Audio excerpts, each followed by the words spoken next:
വന്നിട്ട് നല്ല ഷർട്ടൊക്കെ ആണല്ലോ. എന്തിനാ വരാൻ പറഞ്ഞേ?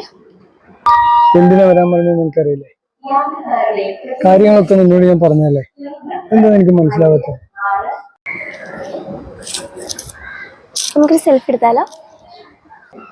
നല്ലൊരു സെൽഫി? ഞാൻ പറയുന്ന വല്ലതും കേൾക്കുന്നുണ്ടോ നീ? എന്തെന്റെ ഏട്ടാ, ഇത്രയും ദിവസം പറഞ്ഞൊക്കെ തന്നെയല്ലേ പറയാനുള്ളത്. പ്രത്യേകിച്ച് പുതിയ കാര്യങ്ങളൊന്നുമില്ലല്ലോ. അല്ല, പുതിയ കാര്യങ്ങൾ ഉണ്ടെങ്കിലോ? എന്നാ എനിക്കത് കേക്കണ്ട. കേക്കണം, കേട്ടേ പറ്റൂ. ഇന്ന് ഇവിടെ തീരുമാനമാക്കിയിട്ടേ ഞാൻ ഇവിടുന്ന് പോളൂ. നീയും? എനിക്കിനി പോണൊന്നൊന്നുമില്ല, ഞാൻ ഇവിടെ ഇരുന്നോളാം.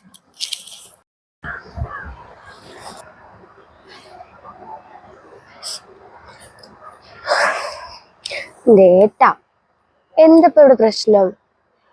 ഏട്ടൻ എന്നെക്കാളും കുറച്ച് പ്രായം കൂടുതലാണ്. പിന്നെ എനിക്കാകെ 10-20 വയസ്സായിട്ടേ ഉള്ളൂ. നമ്മൾ തമ്മിൽ കല്യാണം ഒന്നും സെറ്റ് ആവില്ല. പിന്നെ അതുമല്ല, ഏട്ടനാണെങ്കിൽ പറയത്തൊക്കെ ജോലിയില്ല. ഇതൊക്കെ തന്നെയല്ലേ ഉള്ളൂ. പ്രത്യേകിച്ച് പുതിയ കാര്യങ്ങളൊന്നുമില്ലല്ലോ. പിന്നെ കൊറേ blah blah blah blah blah. അല്ല, ഇത്രയും പ്രശ്നങ്ങളൊന്നും പോരെ? പിന്നെ മതി മതി മതി, ധാരാളം. എന്റെ നിത്യ അത് മാത്രമല്ല പ്രശ്നം, വേറെയും പ്രശ്നങ്ങളുണ്ട്. അത് പറയാൻ കൂടി വേണ്ടിയിട്ടല്ലേ നിന്നോട് ഇങ്ങോട്ട് വരാൻ പറഞ്ഞത്. ഇനിയിപ്പോ എന്താ പുതിയ പ്രശ്നം? ഏട്ടൻ പറ, ഞാൻ കേൾക്കാം.